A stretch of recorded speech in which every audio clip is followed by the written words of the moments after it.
It's betting time. Oh, yeah. Lawrence Presman, your host.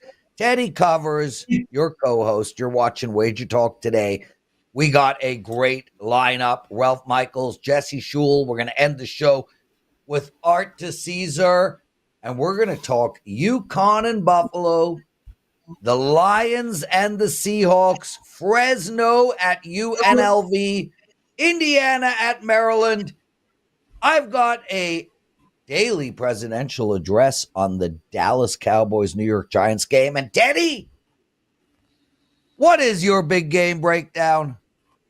Ole Miss and Kentucky. Early start action on Saturday. Top 25 battle. Well, Kentucky's not top 25, but they would be if they won this game. We'll break it down a little bit later in the show. Teddy, you hear about yesterday's show? I thought it was the best show WagerTalk Today has ever done. There were reasons for that. I'm sorry you missed it. I imagine it was the best show that you ever had because I missed it. Well, it felt like people didn't, there was no misery or complaints, no staring at each other into the eyes, gazing with anger. We weren't on a hard out. But I love doing these shows with you. So welcome back, my friend. And for all that you do annoy me, I would not do the show with anybody else. Ralph Michaels. Well, that's beautiful, Lawrence. Yeah, let's bring in our Ralph guest. Michaels! Ralph, last year, how are you, my friend? Doing great, guys. Thank you. Ralph, last year you came on the show and we spoke about NFL favorites over 10 and over 10, minus 10 and over. We have one this week, and the San Francisco Giants are playing the New England Patriots. Now, I do not remember the specific numbers, but if memory serves, those favorites at over minus 10 are great bets. You wouldn't happen to have that data handy, would you? He's looking it up right now. I am typing it up. And last year was 14-14 against the spread. 2 years ago, it was 11-19. So prior to that, double-digit favorites were hitting at a 60% going all the way back to 2014. But again, the last 2 years, they are now 25-34. And what we've seen is there have been many more double-digit favorites the last 2 years. It used to be a rarity. It used to happen a couple times a year. With so many good teams and so many bad teams, and the disparities seem to be getting wider, there has been more, and those double-digit dogs actually have been a positive the last season and a half. Teddy, anything there? No, I mean, it's an important thing to mention when a trend was going in one direction, and now it's no longer going in that direction. And that's exactly what Ralph had just showed us here. It was a good trend for a significant period of time to back the double-digit favorites in the NFL. That time has come. That time is gone. The last 2 years has not been profitable doing that. So from examining it, we learned something. Hey, there's no auto back or auto fade of these teams laying double digits. But interestingly enough, and it's a bit of a dichotomy, Ralph, you mentioned that there are more double-digit favorites in the last 2 years than prior, and that's because there's more good teams and bad teams. Yet, the bad teams are covering that number more than they did in the past, suggesting there's more parity than there was back in the day. So it's a bit of an interesting dichotomy. Anyway. Yes. One thing I want to throw into there, Prez, is this. Bookmakers are not stupid. When they see NFL double-digit favorites starting to cover at a 60% clip, all of a sudden, teams that were 8.5 are now minus 10. Teams that were 9 are now minus 10.5. So you're seeing Vegas bookmakers, I think, make an adjustment with the markets. And again, bookmakers are in this business to make money, and they don't always post a natural line. They post a line where they're trying to get equal money on both sides. So I think there's an adjustment as well from the bookmakers over the previous two seasons. Great point. Ralph Michaels, everybody, WagerTalk Today. I don't know how there's a show better than this anywhere in the world. I mean, anyway, I'm going to do my best to keep this show normal today. If you missed yesterday's show, go back and watch it. It was a masterpiece. UConn -5.5 against Buffalo, Ralph. How do we bet this college football game? Guys, Teddy might be talking about 2 top 30 teams. I am not. But again, it doesn't matter how good the teams are if you can win money. First of all, let me mention this. This is a collaboration of my client release and the Gold Sheet, as they have UConn as well. I want to show you the UConn write-up after this in just a minute. But you look at UConn, and they are the type of teams you like being on. Listen, they've been a bottom feeder for so many years. They go and spend the money and get Jim Mora as a head coach. In the second season, Jim Mora gets the team to 3-9 straight up, but 6-6 against the spread with an average line of +8. They were only outgained by 70 yards per game. Now what do we have? We have a head coach in his third season. He doesn't have the NIL money to get a lot of big recruits in, so he has to build from within through the recruiting process, and he's done just that. I like this UConn team, as I said. Yes, they lost 50-7 to Maryland, but they put up 310 yards on the road. Yes, they lost to Duke 21-6, but guess what? The 310 yards they gained against Duke is actually a season high that the Blue Devils allowed, with Manny Diaz maybe having the most upgraded unit in all of college football with the Duke defense. But I look on the flip side. You have a Buffalo team that, remember, Notre Dame went to Northern Illinois, pulled the biggest upset. What do they do the next week? They have to go, play Buffalo, and they have a letdown. But it wasn't really a true letdown. Buffalo only gained 184 yards in that upset against Northern Illinois, and they got outgained by 175 yards per game. When I went to the database, teams like Buffalo that were outgained by 120 yards per game and an hour and away dog, 29 ATS wins, 50 ATS losses. That is 36.7%. And if the team like Buffalo is a conference away dog the next game, they have only covered 31% against the spread. UConn is the client release. It might seem weird laying 5.5 with them, but they are the much better team in a fantastic situation. So I'm with you conceptually on wanting to back UConn. I really am. But you just made a statement there right at the end. You said they're the much better team, and my numbers don't necessarily show that. How confident are you that UConn is the type of team we want to ask to win games by a touchdown or more? Especially against, the one thing we've seen from Buffalo, we've seen feistiness from this team.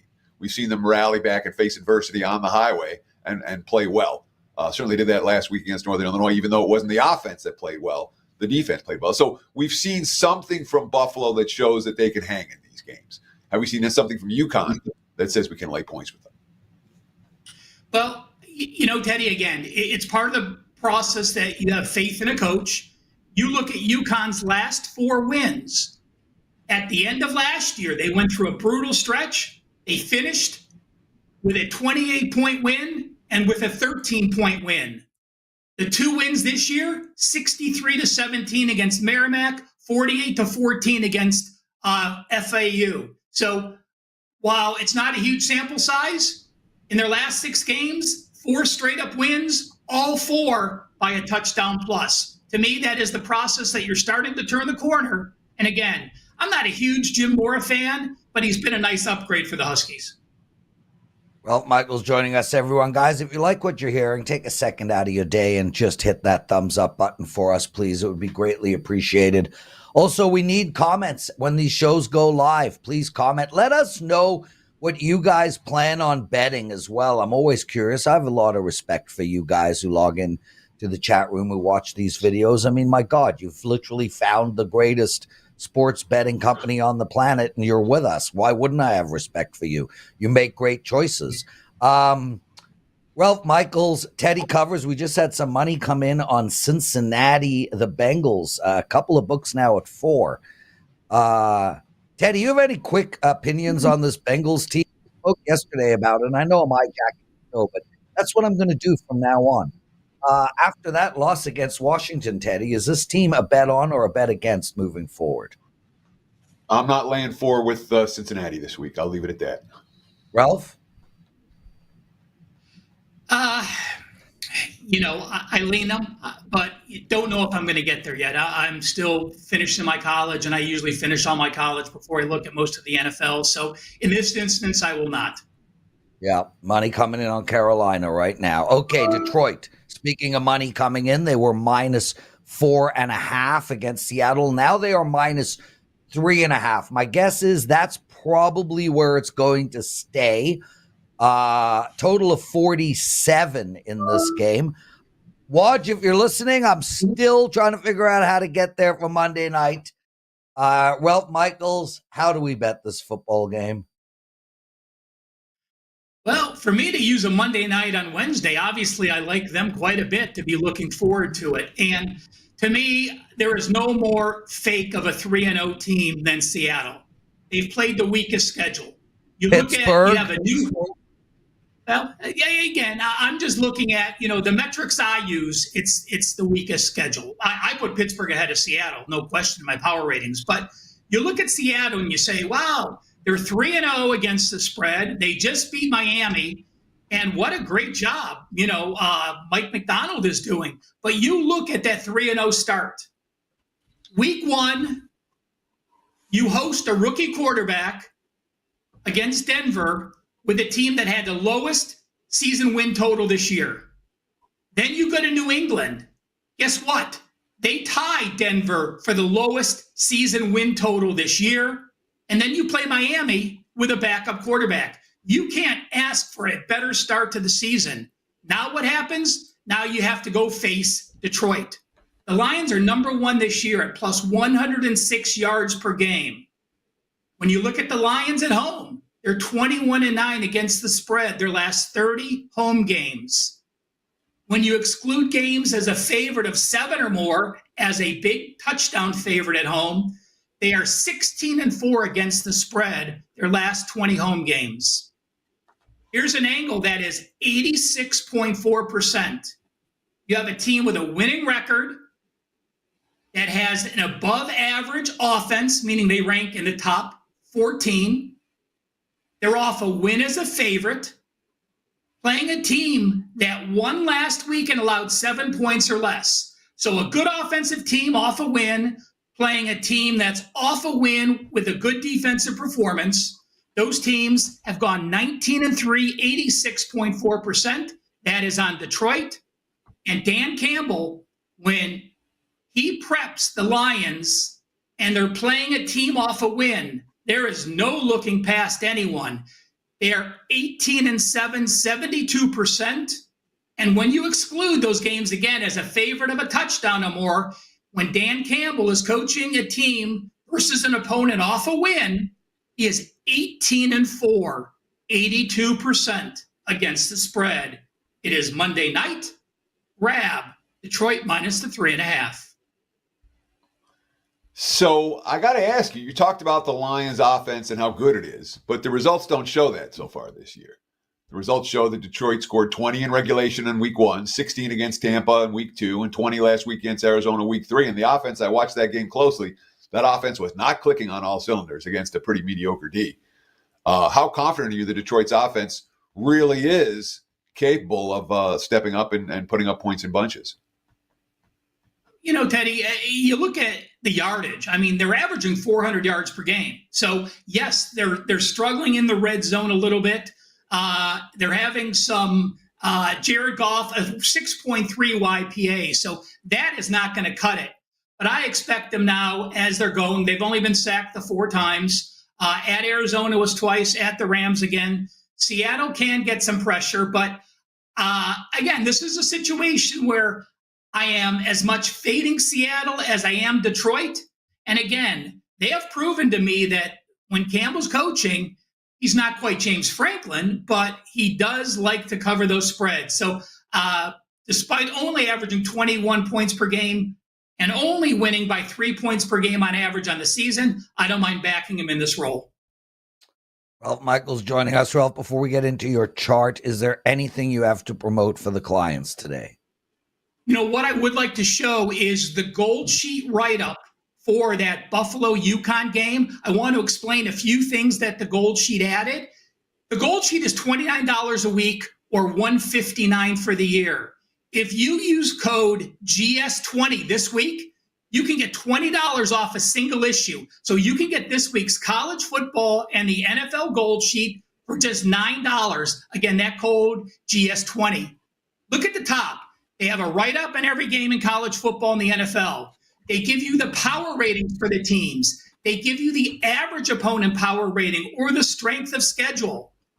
Two of the new favorite sections I love, you can see what the team has done last 3 games. So it has records, strength of schedule, and average stats for the last 3 games. And on the bottom, I'll tell you what, I love this. The gold sheet logs on the very bottom now include full game, first half, and first quarter logs for every NFL and college football team. And let me just bring up 2 quick disparities. As I was going through the NFL today, a couple things to look at. Atlanta, 3-0 ATS in the first quarter, 2-1 ATS in the first half, and 1-2 ATS full game. So take a look at Atlanta. We'll see if that trend continues. And how about Philadelphia? 0-3 ATS first quarter, 0-3 ATS first half, 2-1 ATS full game. The Eagles have been a late bloomer coming from behind. So just a couple things to look at as you're subscribing to the gold sheet or buying this week for just $9 with those expanded and incredible logs. Strong stuff, Ralph. Let's move to your chart. I know you've got a chart talking about bye weeks. And look, the gold sheet is a valuable resource. I know many of the WagerTalk handicappers download and read it every week. And even if you're not using the analysis, just the stats are worth the price alone. Ralph, talk to me. We have NFL buys starting next week. What do we do with teams before their bye week? You know what, Teddy? That means we'll be talking about what teams do post-bye 2 weeks down the road. But, when you're handicapping and, I always say I love going to a bar and asking people. And if you go to a bar and ask 10 people, is it better in the NFL to bet a team the game before a bye or the game after a bye? And I'm gonna say 9 out of 10 people would probably say, well, they're rested and off a bye, it's better. We'll have that information in a few weeks. But take a look at this pretty eye-popping information.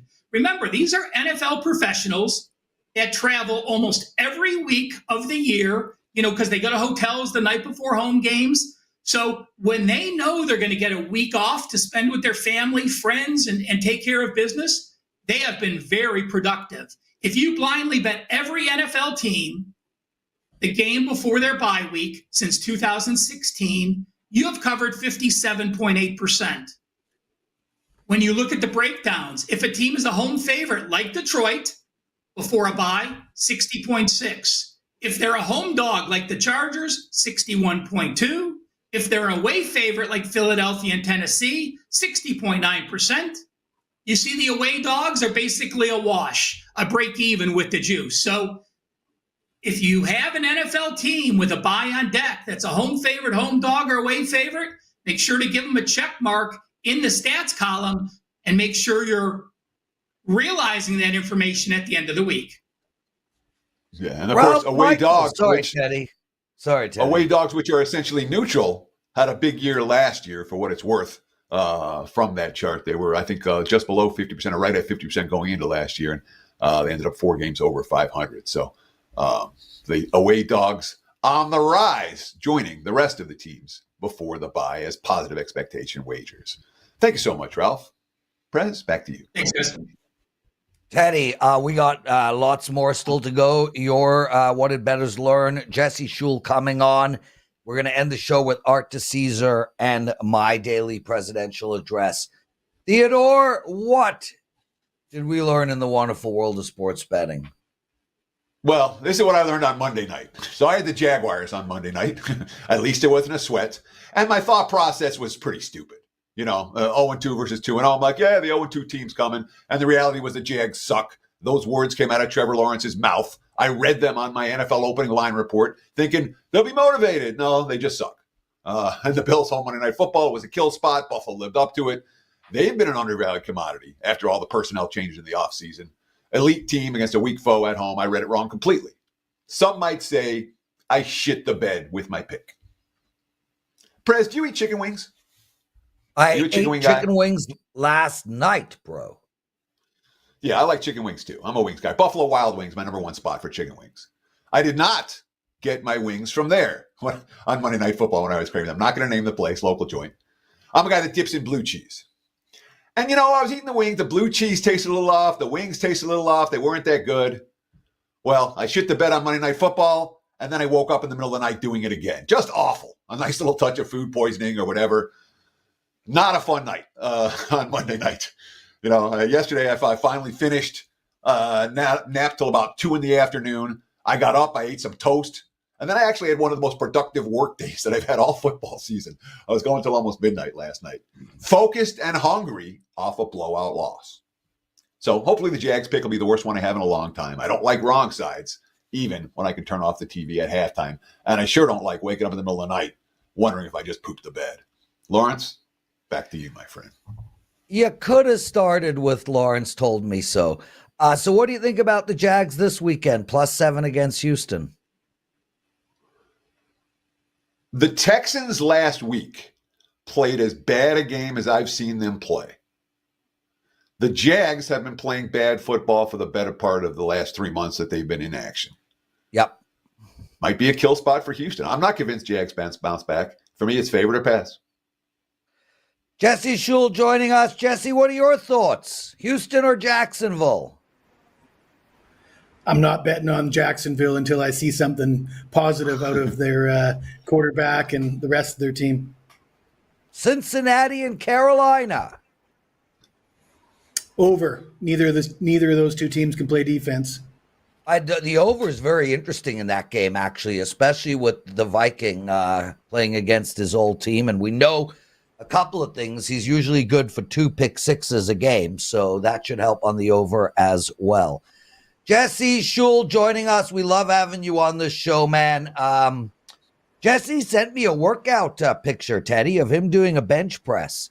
I was quite impressed, Jesse. Way to go on the working out. I rode 15 kilometers today. For you Americans, that's 15 kilometers. Fresno at UNLV.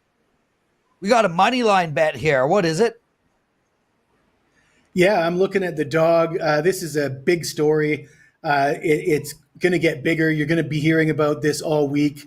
Buckle up. This broke overnight.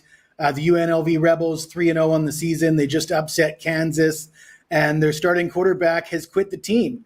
He's walked off the team because of a dispute over NIL money.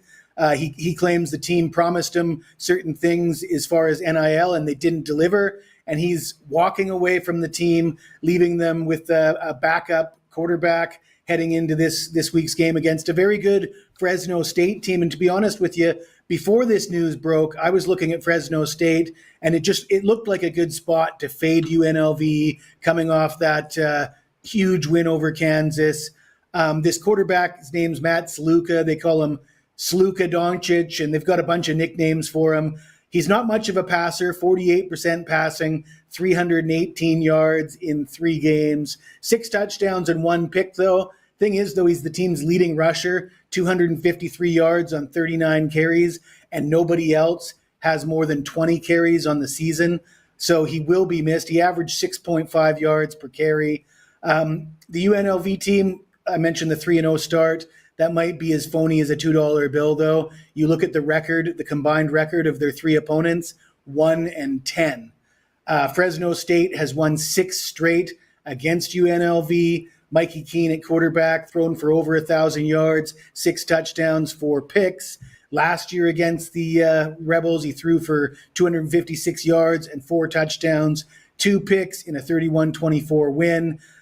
This story has just begun to unfold. We're going to hear a lot more throughout the week. And this isn't the only controversy surrounding the Rebels. There's also conference realignment talk. They're negotiating with joining the Pac-12. The Pac-12 is now suing the Mountain West. It's getting ugly for UNLV. I like Fresno State here at a pick'em price, but get it soon because this line will move. I guarantee it. So we know that the UNLV is not going to have their starting QB this week. The line's already moved, and yet UNLV is still favored here. Why do you think that is? What do you think the markets see about the Rebels that make them still? You would think if UNLV's quarterback is all that and the backup, it's a drop off to the backup. They're looking at a sixth-year transfer from Campbell. What's his name? Hodge Malik Williams is the probable starter this week. If it's such a drop off from the starter to the backup, why is the market still keeping UNLV as chalk? Good question, Teddy. And my answer would be, I think a lot of people are looking at Sluka and saying 48% passing on the season, despite the 6 touchdowns. He's just not that good. And whoever they're going to bring in, they're going to be able to run the ball. I think that is the thinking of people who still want to back UNLV. I think that's completely wrong. And I'll point out another thing. Like I said, this just broke overnight. We're talking, and it's a first. We've never seen a starting quarterback walk off a team over an NIL dispute when the team's undefeated.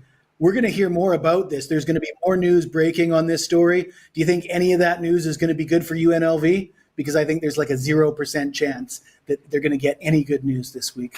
Yeah, with that said, Jesse, we always look at that trend of, hey, your star player is out first game, team rallies, and gets the job done. It might have the opposite effect here, Jesse, that what you're saying. It might actually galvanize the team, bring them closer together, have them, us against the world mentality. I'm not on that game, and I'm hoping you win. But let's not just assume that all bad news is bad. Jesse Schule joining us. Guys, why have you not hit that like button a lot? It's only 57 likes. I think we're doing well. Look, it's not yesterday's show. I get that. But if you want me to make fun of Teddy and Jesse for more likes, I can do that. Jesse, I'll make fun of you. No, I'm kidding. Indiana, Maryland, brother. -7. Where are we going? Yeah, at first glance, you look at the number, a full touchdown favorite against a Maryland team that's usually pretty competitive in the Big Ten. It looks like a heavy line, but I just don't think the books have quite caught up to how good this Indiana team actually is. And I want to give props to Brian Power. He came on this show in the summer and gave out a play on Indiana's regular season win total over. I was watching the show. I was chuckling to myself. I was thinking, that kid's a little bit naive if he thinks Indiana is going to be that good this year. Well, he hit the nail on the head. Curtis Rourke coming over from Ohio. He's thrown for over 1,000 yards, 8 touchdowns, no picks.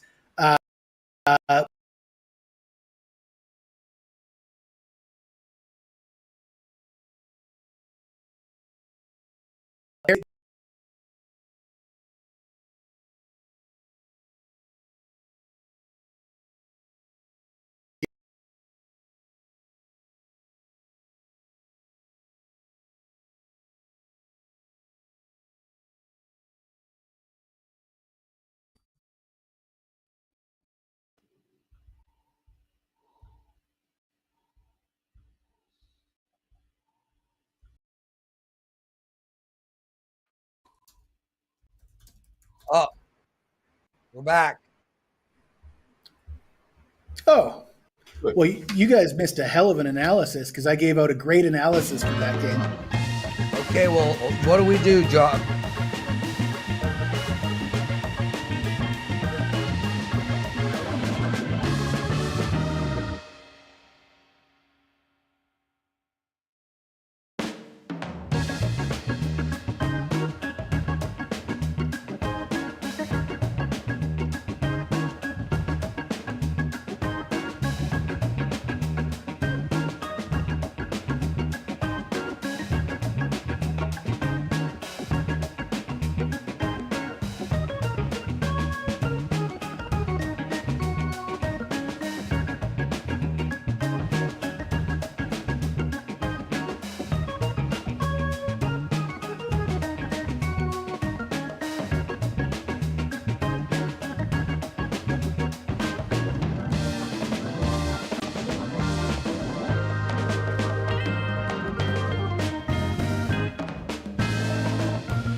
Yeah, we had technical difficulty. Listen, Jesse was killing it, man. Everyone was racing to the window to make his bets, crashed the entire internet. These things happen, especially on the best daily sports betting show on the planet. Jesse, thanks for joining us, brother. Is there anything to promote? And I promise you to get you in next week to make up for the spot. No problem. Yeah. Really killing it with baseball. Number one the last 30 days on the leaderboard, plus 51 units with Major League Baseball. And I got a 3-pack of baseball plays today. So you can go get that at wagertalk.com right now. Thank you, Jesse. Teddy, before we get into your big game breakdown, the chat room is up in arms. One of the guys refuses to give us a like because you like Buffalo Wild Wings. And supposedly you eat wings with blue cheese. Yeah. What's wrong with you?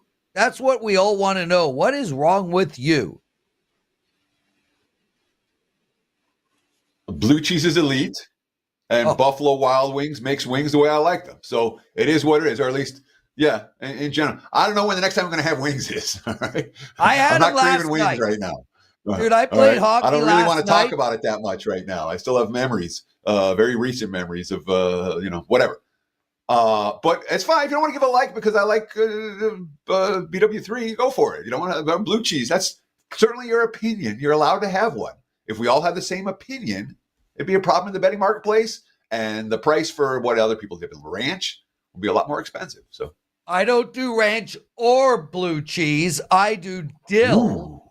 Dill is the way to go. And my favorite wing spot is a franchise in Canada named St. Louis. Teddy, it's time for your big game breakdown, and then Art DiCesare joining us.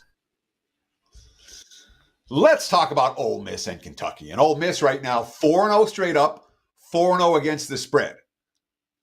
That means they've been an undervalued commodity so far this year. I mean, Ole Miss overvalued. Look at them.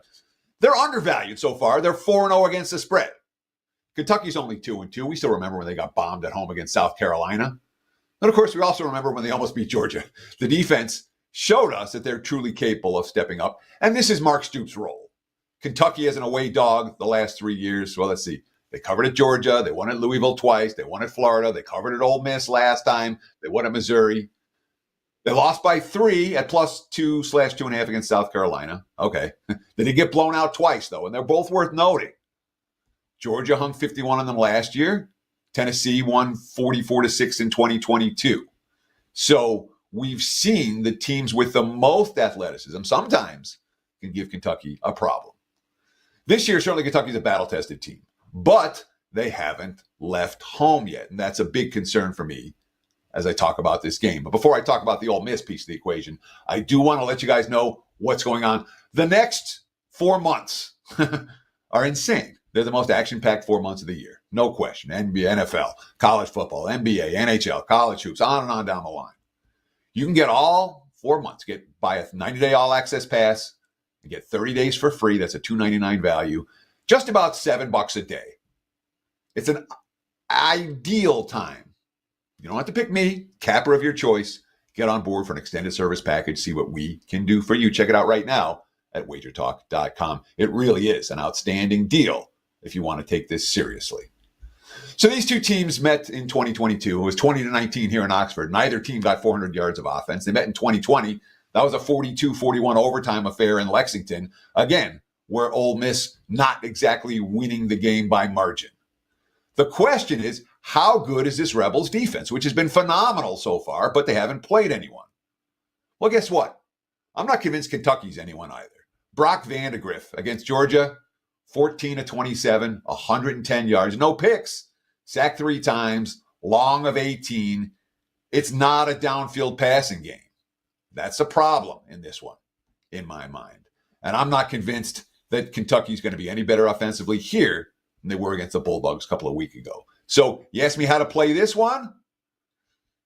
Under might be the bet. This total is low for good reason. That's the way I'm looking, with an Ole Miss defense not yet getting respect, a Kentucky defense that might be good enough, and a Kentucky offense that I'm confident isn't quite good enough to trade points with other elite foes. Look at the under, Kentucky and Ole Miss, on Saturday. Right now, that total sitting in the 53.5 range. It's low for a reason. There's your big game breakdown. Back to you, Mr. Prez. Teddy Covers, I want to talk. You mentioned that promo. Dan, put that up on the screen quick. I'm going to tell you guys to buy me. That's what I'm going to say. And yeah, why, Teddy? I'll tell you why. I'm up 95 units the last 2 years in NBA. I've destroyed college basketball the last 2 years. I'm the second most profitable hoops expert combined over the last 2 years. I'm killing basketball. Everybody knows how good I am in NHL. That's my bread and butter. I dominate NFL as well, and I've always been good in college football the second half of the season. So I don't know how many handicappers can claim winning seasons in almost every single sport on a yearly basis. By me. That's what I'm going to tell you. Now, it is a great promo. Buy 3 months, get the fourth free. And I got no issue if you buy Teddy as well, because he is damn fine. Art DiCesare joining us. Art, I'm going to throw 3 games at you, and then I'll hand the mic over to Teddy. How are you, brother? I'm good, fellas. Pleasure to be here as always. Love having you on, Art. Really, real privilege for Teddy and I. Okay, we've seen some money coming in on Carolina. There's -4s out there. Where is the Westgate, and what do you think about that game? Yeah, we were 5.5. We took sharp money at 5.5. We took sharp money at 4.5. We are now Cincinnati -4 at Carolina. It's really hard to back Cincinnati. Their defense looks bad. And who knows, maybe now there could be a letdown. Maybe after Carolina, they got all this hoopla. They went to the Raiders. They beat them. But Carolina actually has a real NFL quarterback. There's no way I could take Cincinnati. We also spoke Jacksonville and Houston, so I might as well ask you that one too quick. We got a +7 on Jacksonville. I mentioned on Monday that the Jacksonville team is bad. With that said, I kind of lean on Jacksonville this week because, well, when you're down in the dumps, strange shit happens in the wonderful world of betting. Especially in the wonderful world of the NFL. But we did take sharp money on Jacksonville about 20, 30 minutes ago. So we're actually Houston -6.5. So we saw a little bit of sharp money that came in there. I can't back Jacksonville. I'm with Teddy. I was a Jacksonville believer on Monday night against Buffalo. You know, how did that work out? So I understand why some people are just going to take the 7 because Houston hasn't been that great. And I think that's what that sharp group was doing. They were just taking a number of 7 and moving it off that. Art DiCesare joining us. Teddy, one last one, and then it's all you, my brother. Art, we had 6s on the Thursday night game. Then it went down to 5.5. There are 6s back on the board. Dallas -6 at a bunch of places. Where is the Westgate? What type of money are you taking in on this game? And how should we bet it? Well, this was a game that was interesting because the look-ahead line was like 7, 7.5. And then Dallas has looked bad. The Giants finally looked okay. Reopened at Cowboys 4.5. And it's gone to 5.5. So we're sitting Cowboys 5.5 against the Giants on Thursday night. As most people know, I am a lifelong Giant fan. What they did last week was more about the Browns than the Giants. This is a must for Dallas on a short week, and they have owned the Giants over the last 15 years. I would lay it with the Cowboys. So we've seen a pretty remarkable run for underdogs so far this season. What is it? Is it 15-3 ATS of dogs of 5.5 or higher, or 14-3, whatever it is? Last Sunday, there were 4 dogs of 5.5 or higher. They all won straight up. Has that affected the betting marketplace at all, the success of the bigger underdogs so far this season? Are you seeing the bigger favorites get bet down or get shaded down? Is this all about parity? Talk about the success of big underdogs in early season NFL.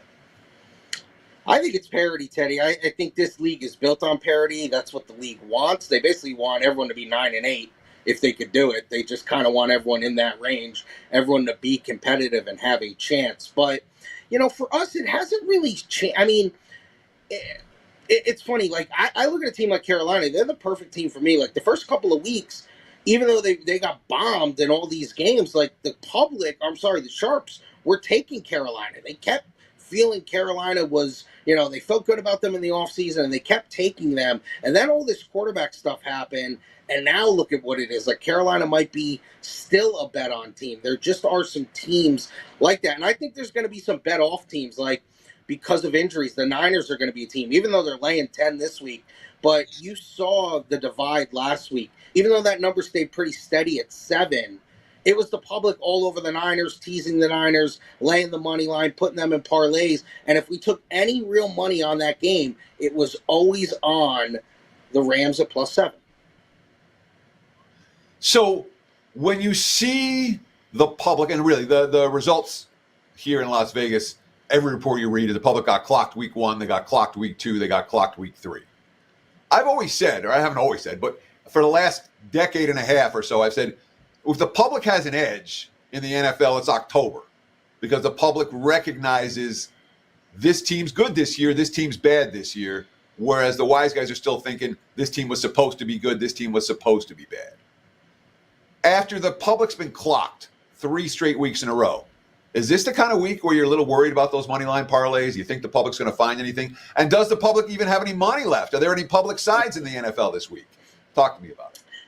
And no, you're right, Teddy. And I feel like we do have this conversation every year as we start to creep into October. And you're right. I mean, the public is so, like, they're so worried about what happened last week. And obviously, the more respected sharp bettors, they've been grinding their numbers since June and July, and they're going to stick with their numbers for as long as they can.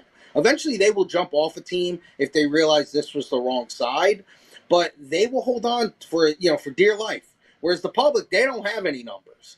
They're just coming in and week out and seeing what they see. So, yeah, obviously we're a little worried about, a big 8-team, 10-team money line parlay hitting, and eventually we realize that's going to happen, and we battle those every week. But I think when it comes to, does the public have any money left, I said this last week, we're in a great position because there's always new public players coming in every week because they're flying in. Maybe the public people around town don't, but we have that luxury of there's always a new crop of bettors coming in because they're in town for the weekend. We've got just a few minutes left with Arthur DiCesare at ArtDice21 on Twitter. He's an excellent follow. He's someone that we love. It's truly, when we talk about WagerTalk Today, Art DiCesare was the first bookmaker we had on. I talked to him before the show started, and he has been an integral part of the show pretty much from day one. Nothing but love and respect for our good friend Art DiCesare. Let me ask you some pros versus Joes questions. Let's start in the NFL. Talk to me about who the Joes like, because that's all fade, right? And who the pros like as well. Would you rather, let me ask you this right at the top. Would you rather fade the Joes or bet with the pros? I'm always going to fade the Joes. I just believe in that in the long term. That's just the way it goes. We all know. Hey, listen, sharp guys lose too. People sit here and think that they hit 80% of games. That's not reality. When we're in the NFL, Steeler over money's come in. That was 38.5. It's now 40. We talked obviously about the Panthers. That's huge right now. Bengals right now sitting here on a Wednesday morning. Our biggest side right now is Cincinnati because that's gone from 5.5 to 4.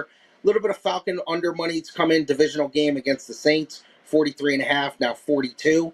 And some Ram love too, +4 at the Bears. That's now 3. That's even with all the Ram injuries coming off a nice win last week. I think that's more about the struggles of the Bears despite their good defense. The real public side this week is the Ravens. That's 2.5. We juiced it a little bit. It was 2.5 minus 120. But the the Ravens at home against the Bills. We've seen some public money come in on the Ravens. And obviously the 2 big money line parlay teams that are basically going to be in all of them are going to be the Cowboys, I think, starting on Thursday here, and the Jets. The Jets are going to be a real big money line favorite that it will be in all the parlays and the teasers as well because it's 7.5. And when it comes to college football, I know it's still, what are we, Wednesday, but you got a sense of what games are on all the parlay cards and what games the pros have been hammering. So give us a quick feel for the college football card this weekend.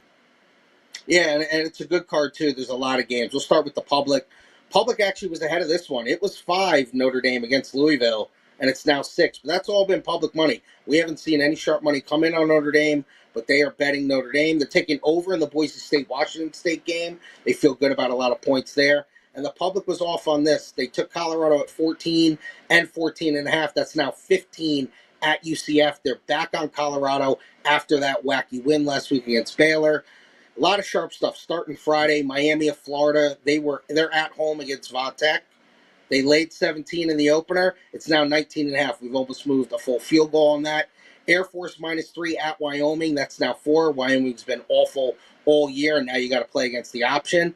Another option team, Navy -2.5 at UAB. That's now 3.5. A game you touched on, Teddy, and I don't know if there's a group trying to move it up so another group can move it back down. But the Kentucky over money against Ole Miss, it was 51, now 53. You've seen 2 points to the over there.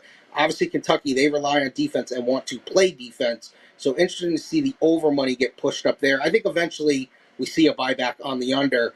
And Michigan off the big win. They took Minnesota +10.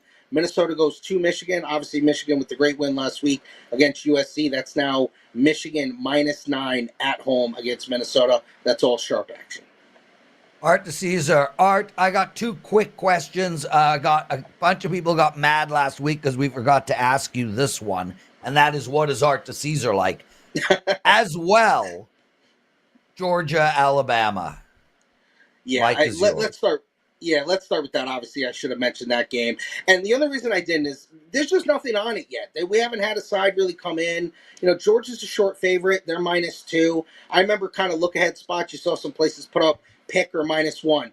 The one thing I'll say about that game, sitting here on a 4:30 in Vegas, 7:30 East Coast, that is going to be an enormous handle game. I think that's going to approach NFL playoff type handle. It's going to be huge. That is a game that everybody is looking for. So nothing to report yet on it, but that is going to be a game that will carry the day as far as handle goes on Saturday. I don't think there's any surprise. If you want some stuff from me, I'll give you 2. I love the Raiders in the NFL.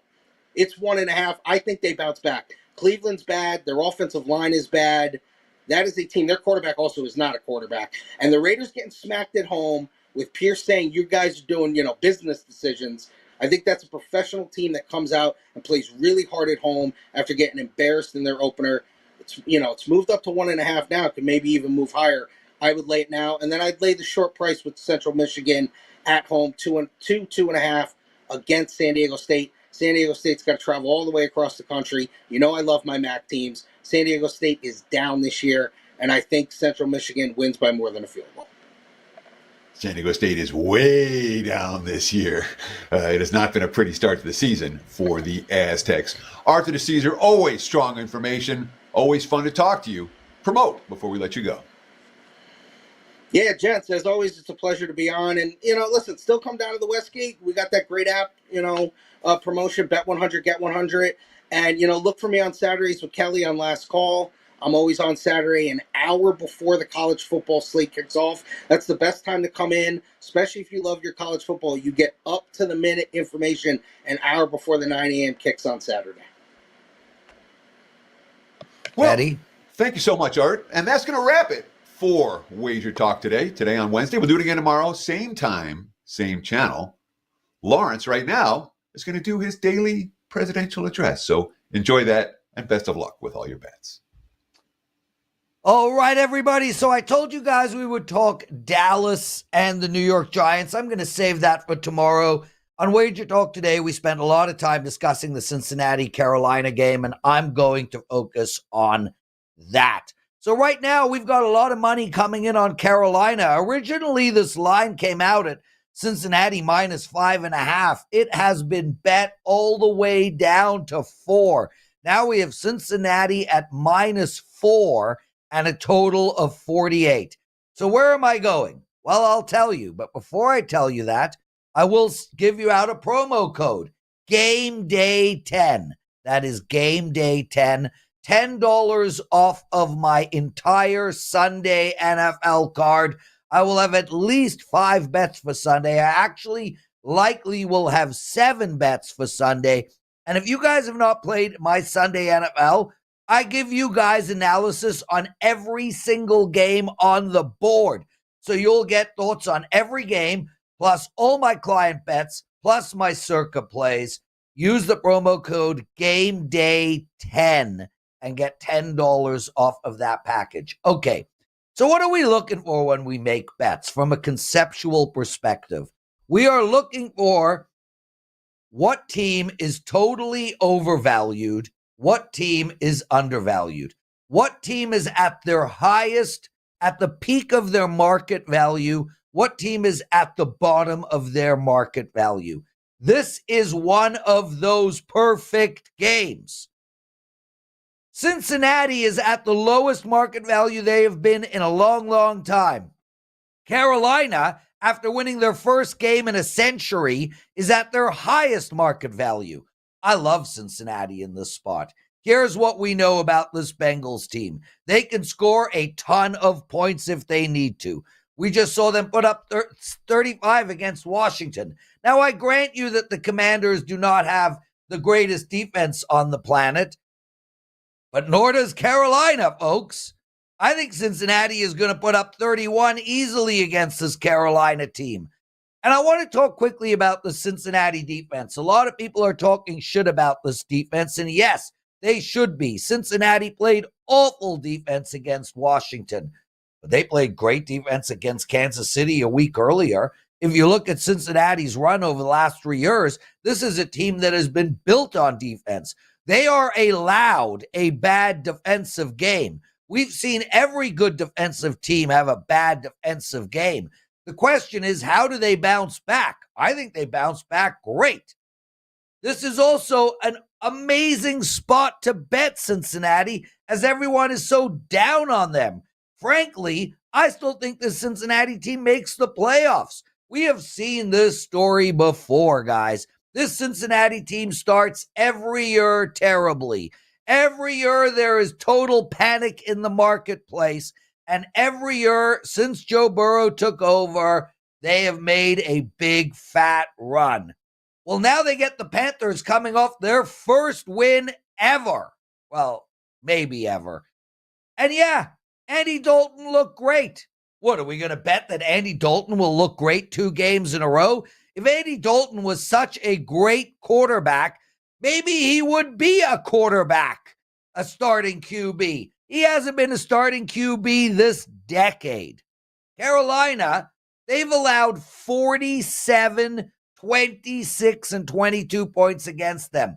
And none of those teams that played against them were the greatest show on turf. There is simply no way that they could keep Cincinnati from scoring and scoring a lot. As for Carolina keeping pace, come on, guys. This team had one good game. Andy Dalton had one good game in a decade. Bottom line here, we have the Bengals at their lowest market value in years. We have the Panthers at their highest market value in years. We are going to take Cincinnati -4. Thank you so much for watching the Daily Presidential Address and WagerTalk Today. Use that promo code GameDay10, $10 off of my Sunday card. Thanks, everybody. We'll see you tomorrow.